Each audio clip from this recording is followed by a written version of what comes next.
Maryborough's underground. Secret tunnels, myth or truth? Well, it's a bit of both. It's been long rumoured that tunnels exist under the streets of Maryborough. In truth, these tunnels are early sewer drains, which in some cases followed the line of a tidal creek which ran through Queen's Park, under Kent Street, across Bazaar Street and under the Sydney Hotel. In Maryborough's early days, flooding caused planners to raise the level of the road surface in Kent Street to the level it is now. Former bridges, drains and crossings over the original creek bed still survive, but now covered over with gravel and soil to form a hard foundation for the road above. In 1890, a grey mare belonging to Mr Hill the barber, which had been kept in the yard behind the Queen's Hotel, somehow got into the sewer under Kent Street and lost its footing on the slippery, sloping sides, causing it to fall over and unable to regain its footing. It ended up being pulled with ropes and tackling by pulling it through the drain and up from the other side of the street. In the 1870s, problems with landowners filling creeks to block the flow of water from its natural course were not uncommon. In 1878, Mr Aldridge was taken to court after he had his workmen fill the creek opposite the Sydney Hotel. The landlord of the Sydney Hotel, George Sutton, gave evidence that the creek ran under bridges in Richmond and Alina Streets and also ran under his hotel. About 10 years previous to this, he had a culvert built under the hotel which allowed water to flow freely. The culvert had a wooden bottom. The actions taken by Mr Aldridge to block the creek caused water to back up under the hotel, creating an abominable smell inside the hotel for his patrons. He was not very happy. The problems with creek beds and drains continued for many years. Bazaar Street, which was then called Cow Lane, between Kent and Alina Streets, was much narrower than it now is. Correcting fence lines and property alignments was part of the work that had to be done. They also moved buildings to enable the street to be widened. In the 1870s, the widening process had begun. The cottage occupied by Dr Palmer, which was partly underground to be forming the new road, had to be moved. Mr Pengelly, a contractor, and his men raised the house by means of levers, lowering it onto heavy planks which rested on rollers. This allowed them to roll the house backwards.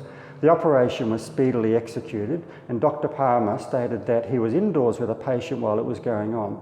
He wrote a prescription undisturbed by the vibrations of the dwellings. He was happy with the work that had been happening. Problems with the drains continued for many years. In 1921, Alderman Bashford said he had crawled through the main drain like a rat from one end to the other. He stated that it was the most stinking place in town and was putrid in 3 or 4 places. It was not exactly Maryborough's sweet spot. After this, it was suggested that if anyone should have the need to go into the drains, that they should wear gas masks. Ventilators were in place over the drains, which came up in front of shops. A lot of the complaints that came in from business houses said that the stink was so unbearable that they could not serve their customers. The drains and the correcting of drains happened over many, many years. In the 1930s, Maryborough got a sewerage scheme which was set up, and that started the problem of fixing some of those early drains. Works carried out by council in more recent years have uncovered some early drains or examples of early drains that still exist. Most of those were built of brick, which were more than likely made locally, and the forming of the brickwork was quite impressive. Those drains, which can still be accessed, have been uncovered during works, particularly through Queen's Park and other areas of town. One story came out about some of the present-day workers who had been in those drains doing some inspection work, and they got attacked by eels who had wrapped themselves around their legs. Part of the history of Maryborough's early shipping days is that we had many ships came into the port of Maryborough. A lot of those ships unloaded goods directly onto the wharf area, and when those goods were taken off ship, they were then put into the customs bond store, particularly if there was duty payable. Some of the rumours and stories said that there were tunnels which came from the wharf area up under Wharf Street. Well, those are not exactly true. In the Wharf Street pubs, there are cellars which were used for storage of beer and other spirits.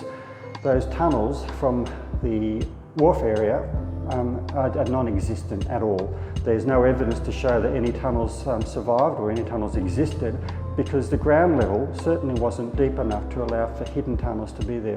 This is part of what people refer to as, I guess, pirating tunnels. We didn't have that kind of activity here. In the days when Mr. Richard Bingham Sheridan was customs officer here, he was quite on top of all the ships that came in. So they would board any ships to look for any contraband that came into Maryborough, and they would certainly find it if there was any on board.